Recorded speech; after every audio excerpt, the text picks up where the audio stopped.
I get it. I get people's concern. My wife was a little concerned with me doing this as well.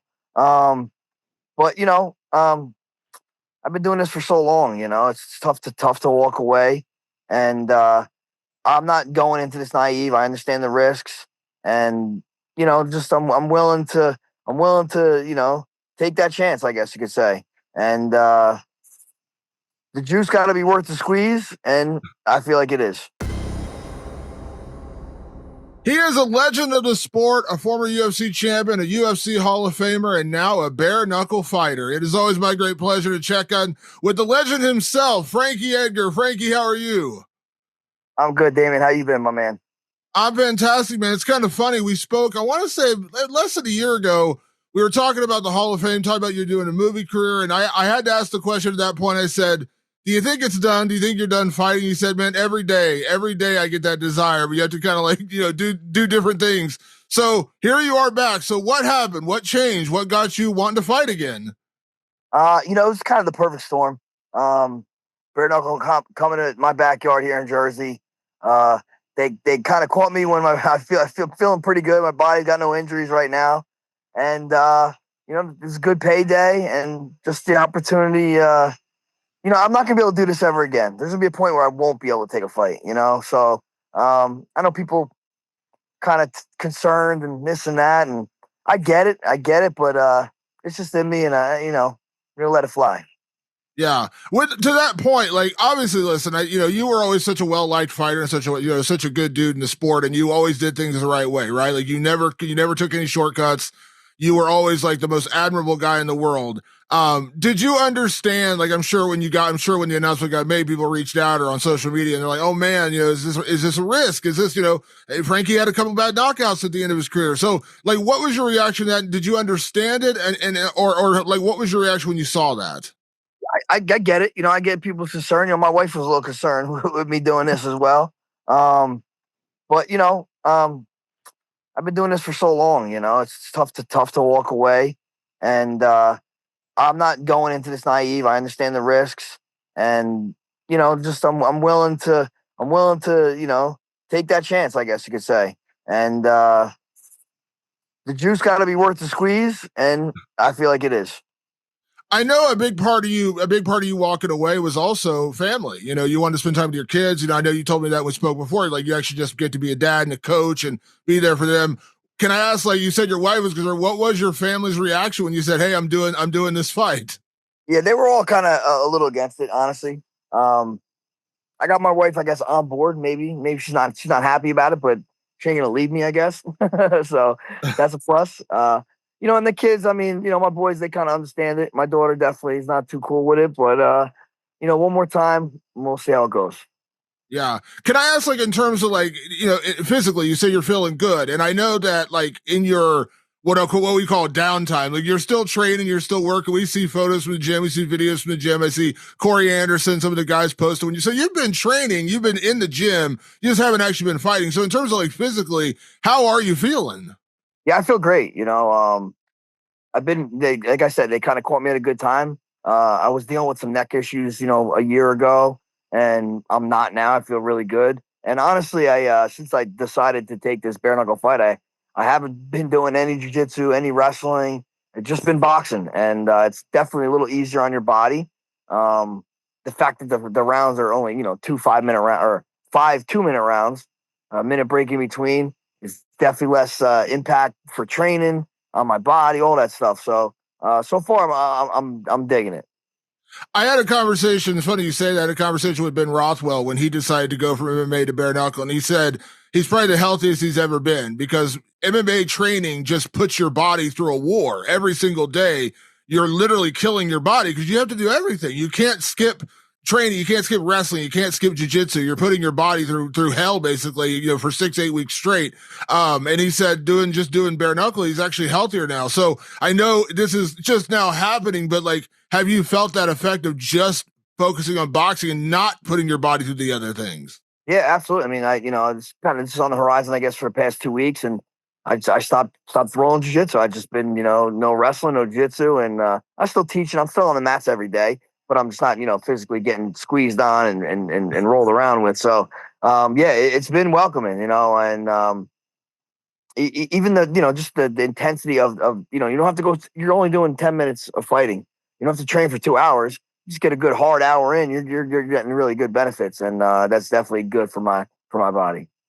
It's funny if we had this conversation, I don't know, 15, 16 years ago when we first met, when you were first getting the UFC, and I said, man, you're gonna do bare knuckle boxing. You would say you're crazy because you were a wrestler, you were a grappler, you were so high level at that. But over the years, working with Mark Henry, working with your coaches, you actually became a pretty incredible boxer. Like that actually was a skill set. And I mean this as a comment, like you kind of picked it up on the job. Like you became a great boxer while you were already like basically becoming a world champion.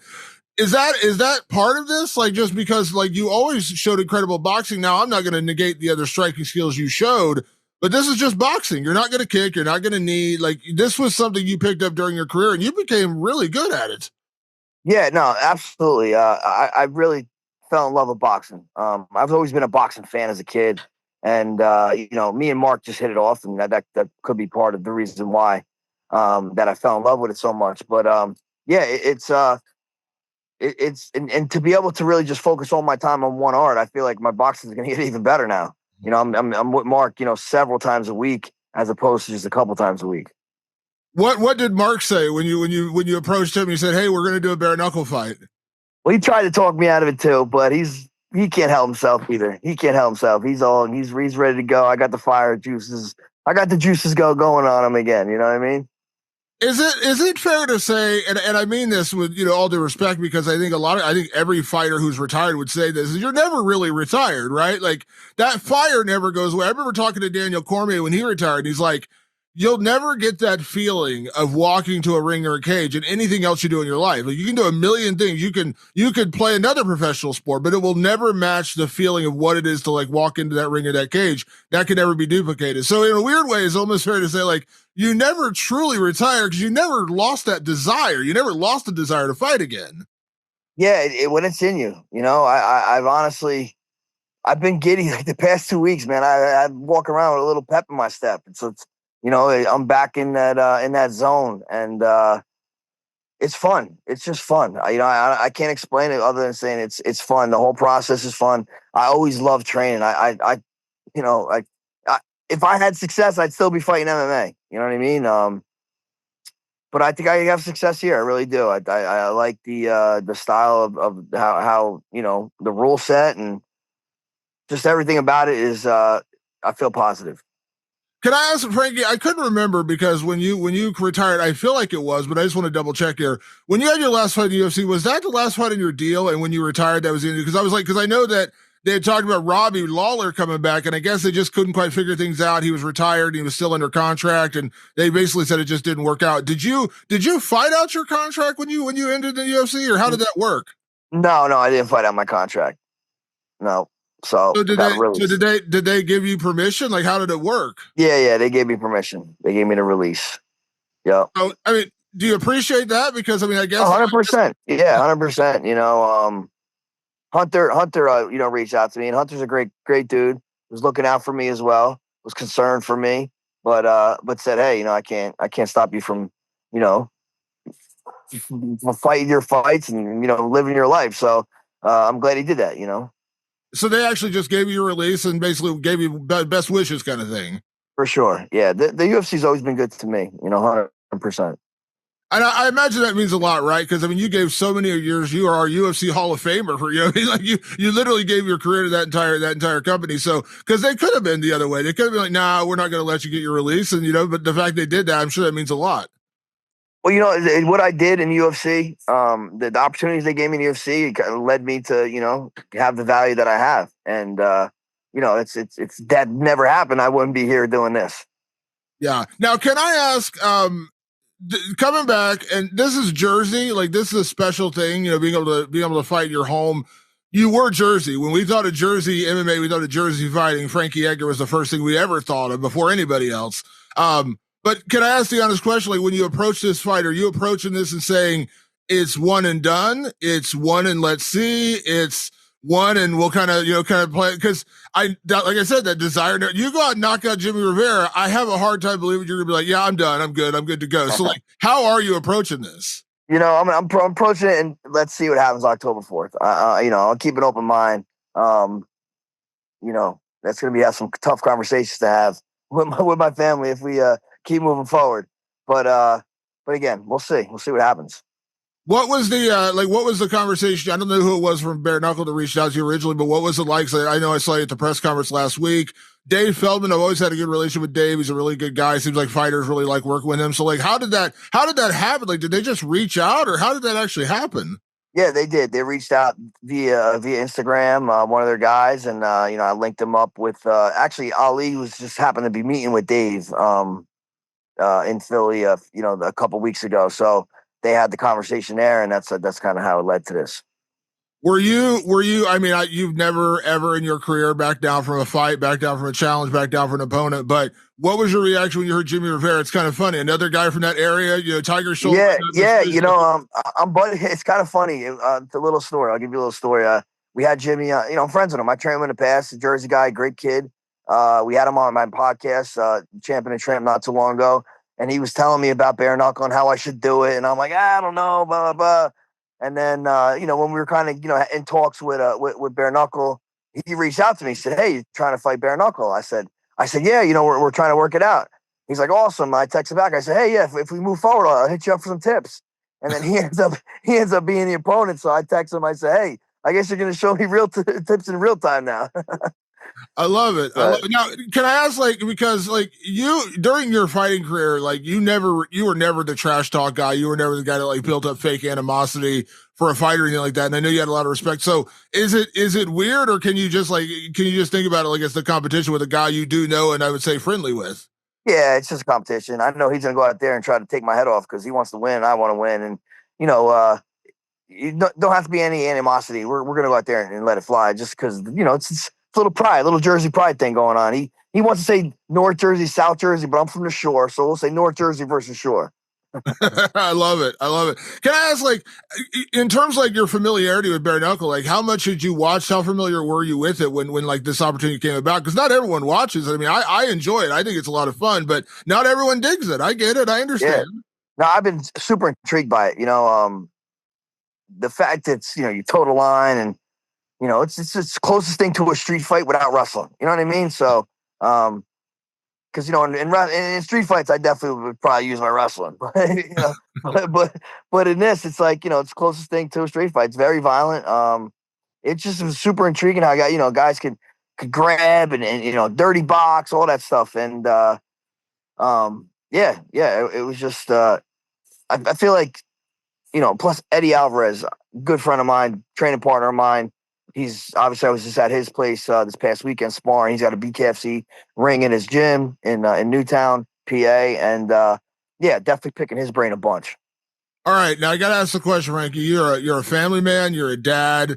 And you are an icon of the sport. Be honest with me. When was the last time Frankie Edgar got in a bare knuckle fight? Geez, 2005, right before I got in UFC. Right before I was in UFC, it was probably in Seaside. Was it a national street fight? It was a street fight. Oh yeah. Oh yeah. All right, now who won? Come on, tell me the story. Tell me a little bit of the story here. Not, don't want to get you arrested or anything, but like tell me a little bit of the story. Yeah. Well, it wasn't a one-on-one fight, but it was like a 3-on-3 fight, and I was with two of my other buddies that fight, so you can imagine how that fight went. Yeah, that's crazy. As well. I always ask that question when you do it the first time because like a lot of fighters like they don't have street fights. They've never had it, so they don't know what it's like. So at least you did. At least you did kind of one back in the day. Yeah, I've done plan. And it's kind of the nature here where I grew up. Everyone gets the scraps, and especially over by the boardwalk. So I definitely had many bare knuckle fights in my day. It's funny because when you think about bare knuckle, like we call it bare knuckle boxing, but I like to call it bare knuckle fighting because we've seen guys come in from MMA and like when you talk about when you add in the clinch, you add in the grabbing, like we've seen boxers struggle with that because in boxing, you grab, you clinch, you get broken up. In this sport, right. You grab, you clinch, you get punched, you get uppercut. Do you right. Get away like your wrestling, your MMA skills still can play a part in bare knuckle? Absolutely. That's something definitely working on hand fighting drills and stuff like just regular wrestling drills help. In that clinch, it's there's a lot of opportunities to land shots. Now I know you said there's been there's been mixed reaction, but can I imagine like the Jersey fans are going to come out in hordes for this, right? Like you are Jersey, like this is and to his credit, Jimmy Rivera is too. Like Jimmy's Yeah, no, yeah, they're going to come out. absolutely. He's a police officer up in North Jersey too, so it's gonna be great, man. The buzz in that arena is gonna be pretty sick, and I mean a great main event too with Mike Perry and Jeremy Stevens. Yeah, absolutely. Now, can I ask? I don't want to spoil anything, but are we still doing Notorious B.I.G. for the walkout? Like, Kind of can't go away from that at this point. You know what I mean? Come on. Plus, we're in Jersey. Yeah, we got to do it. it's funny. Somebody was walking out like a week ago and they used Tupac, and somebody asked me like, "Oh, like why don't more people walk out to Tupac and Notorious B.I.G.?" I was like, "Well, when you get like the icon, like Uriah favorite with Tupac and Frankie Edgar with Notorious B.I.G., it's hard to pick other songs. Like those are just iconic walkouts." They're classics. Absolutely. Well, Frankie, I tell you what, man. Like I said, I'm not gonna lie. This was a surprise. I didn't see it coming because when we talked last year before the Hall of Fame, I was just, I could see it in your eye. You had that desire still in your eye. You still wanted to fight, but you're like, I gotta, I gotta put it away a little bit. I gotta focus on the gym. But you've never left the sport. You've always been around it. How's the gym and everything going? By the way, It's going great, and I feel like the gym. My last couple fights in UFC, I didn't have a gym. I didn't really have anything, so like it was a little nerve-wracking time. I didn't know what was next. I knew I was gonna have to figure something out. And obviously, I retired a couple of years later. I have my own school, so now it's almost like I know what I'm gonna do after this because I'm already set up. So I'm kind of treating this a little more fun. Just fun. Try to being away from this, for 2-3 years, you realize stop and smell the roses a little bit. So I'm going to focus on winning this fight 100%, but I'm going to enjoy the process of this. it's weird to say this because I know it's a fight, and obviously you're not going out there to get knocked out or get beat by Jimmy Rivera. But when you're in the UFC, there's just so much question about pressure and where you go after this. Are you getting back in the rankings, title fights? It does seem like, I don't know, you tell me, maybe I'm wrong, but it does seem like this is just fun. Like you're just going out there to be yourself. There's no animosity. Jimmy Rivera's a good dude. You might live out a dream for a couple criminals beating up on a cop in the but it just seems like this is fun for you. It really is. The worst thing that happened to me has happened to me already, and I'm still here. You know what I mean? It's not the end of the world. In the moment, maybe it felt like it, but I don't have those fears no more. So we're gonna let it fly. I love it. Well, Frankie, man, as I say, you are a legend. You're an icon of the sport. I can't wait to see you back in action. Have a great training camp, man. I know you're working hard. And I can't wait. Like I said, man, excited to see you back in there doing your thing. I don't care. Like I said, man, I'll be honest. I had the same question as everybody else. Like, oh man, Frankie, I don't know. But hey, you say you're good to go. I'll believe you're good to go. And I look forward to seeing you back in action in October. Damon, man, I can't wait to put on a show, brother.